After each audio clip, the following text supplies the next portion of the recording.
വിവാഹേതര ബന്ധങ്ങൾ, തുടർന്നുള്ള പ്രശ്നങ്ങൾ, കൊലപാതകത്തിലേക്ക് വരെ എത്തുന്ന കുറ്റകൃത്യങ്ങൾ ഇന്ന് കേരളത്തിൽ വർദ്ധിക്കുകയാണ്. വെറും നേരം പോക്കിനും തമാശയ്ക്കും തുടങ്ങുന്ന ബന്ധങ്ങളാണ് വൻ ദുരന്തങ്ങളിൽ ചെന്നെത്തുന്നത്.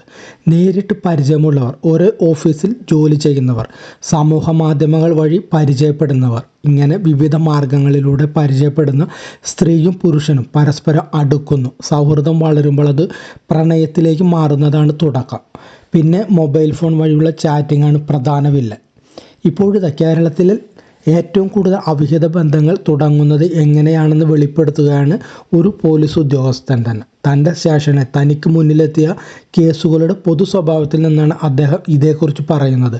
വർഷങ്ങൾക്ക് ശേഷം സംഘടിപ്പിക്കുന്ന പൂർവ്വ വിദ്യാർത്ഥി സംഗമങ്ങളാണ് അവിഹിത ബന്ധങ്ങൾക്ക് ഏറ്റവും അധികം കാരണമാകുന്നതെന്നാണ് ഈ ഉദ്യോഗസ്ഥൻ പറയുന്നത്. അദ്ദേഹത്തിൻ്റെ വാക്കുകളിൽ നോക്കിക്കഴിഞ്ഞാൽ, സ്റ്റേഷനിൽ ഞാൻ ഇരിക്കുമ്പോൾ ഏറ്റവും കൂടുതൽ വരുന്നത് പൂർവ്വ വിദ്യാർത്ഥി സംഗമവുമായി ബന്ധപ്പെട്ട പ്രശ്നങ്ങളാണ്. ഇതിനോടകം 30-ലധികം കേസുകൾ എൻ്റെ അടുത്ത് വന്നു. ചാറ്റിങ്ങിലൂടെ പ്രശ്നം ഉണ്ടാകുന്നു.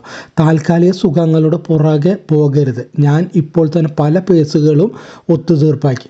പണ്ട് പറയാതിരുന്ന പല പ്രണയങ്ങളും പൂർവ്വ വിദ്യാർത്ഥി സംഗമങ്ങളിൽ വെളിപ്പെടുത്തുന്നത് പതിവായി മാറിക്കഴിഞ്ഞിരിക്കുന്നു.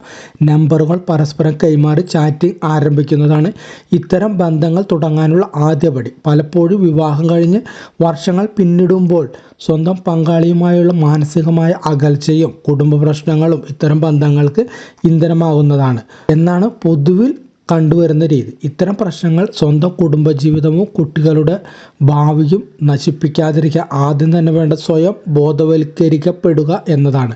മറ്റൊരു ബന്ധത്തിലേക്ക് പോകുന്നത് താൽക്കാലിക സുഖം സമ്മാനിക്കുമെങ്കിലും ദീർഘകാല അടിസ്ഥാനത്തിൽ അത് പ്രശ്നങ്ങൾ മാത്രമാണ് സൃഷ്ടിക്കുക എന്ന് സ്വയം തിരിച്ചറിയുക.